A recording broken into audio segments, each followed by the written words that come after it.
আসসালামু আলাইকুম সবাইকে। হিন্দু ভাইদের আদাব, অন্যান্য ধর্মাবলম্বী ভাইদের শুভেচ্ছা।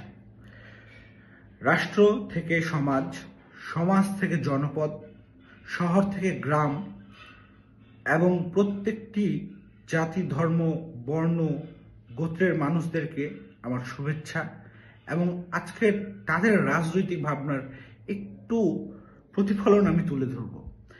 31 ডিসেম্বর ঘোষণা দেওয়া এবং তাদের পেশি শক্তি দেখানোর চেষ্টা করা বৈষম্য বিরোধী আন্দোলন তাদের 25 সালের প্রথম চরম একটি ব্যর্থতার প্রমাণ দিয়েছেন। আজকে আজকে 16 আগস্ট তারা so-called July proclamation of July revolution তারা ঘোষণা করতে পারে নাই। এর মাধ্যমেই তাদের যে সামনের বিগত দিনগুলো মানে কত আরো কি বলা যায়, মানে আরো দুর্যোগময় হতে যাচ্ছে, এটা আমরা আন্দাজ করতে পারি। বিএনপি জামাতের যে ক্লাস চলছে এটা নিয়ে কথা বলবো না, এটা অন্য দিনে আলোচনা করব। এখন আমি আজকে আলোচনা করতে চাই সার্জিস, হাসনাত এবং সমন্বয়ক হান্নান সাহেবকে নিয়ে। হ্যাঁ, তো প্রথমেই আমি শুরু করছি সার্জিস আহমেদকে নিয়ে। সার্জিস আহমেদকে নিয়ে রিফাত নামে একজন ভদ্রলোক পোস্ট করেছিলেন তার ফেসবুকে, জুলাই স্মৃতি ফাউন্ডেশনের 1 সপ্তাহের মধ্যে ফাংশন করুন, অন্যথায় আপনাদের বিরুদ্ধে আমরা সর্বস্তরের জনগণ কঠোর আন্দোলনে গড়ে তুলব।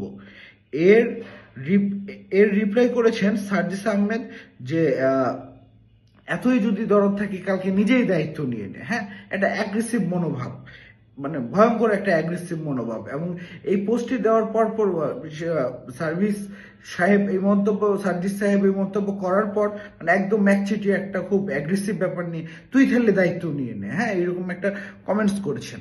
তো সেই কমেন্টসের বিপক্ষে হাসান রেবায়েত, যে ভদ্রলোকের কবিতা এই সময় প্রচন্ড রকম এই মানে গণঅভ্যুত্থানের সময় মানুষকে অনুপ্রেরণা দিয়েছিলেন, তিনি লিখছেন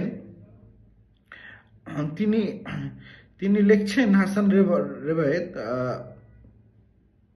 যে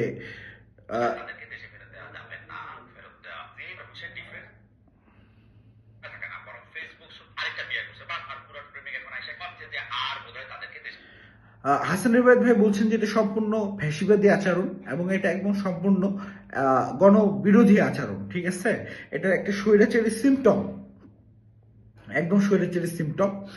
সেই জায়গা থেকে সার্জিস সাহেব তার আচার আচরণের মধ্যে প্রকাশ করে দিচ্ছেন যে তারা অলরেডি ফেসিবাদী আচার আচরণ চর্চা করে নিজেদের মধ্যে সেটা ধারণ করতে পেরেছেন। হ্যাঁ, এবং সেই চর্চাটা তারা চালিয়ে যাচ্ছেন।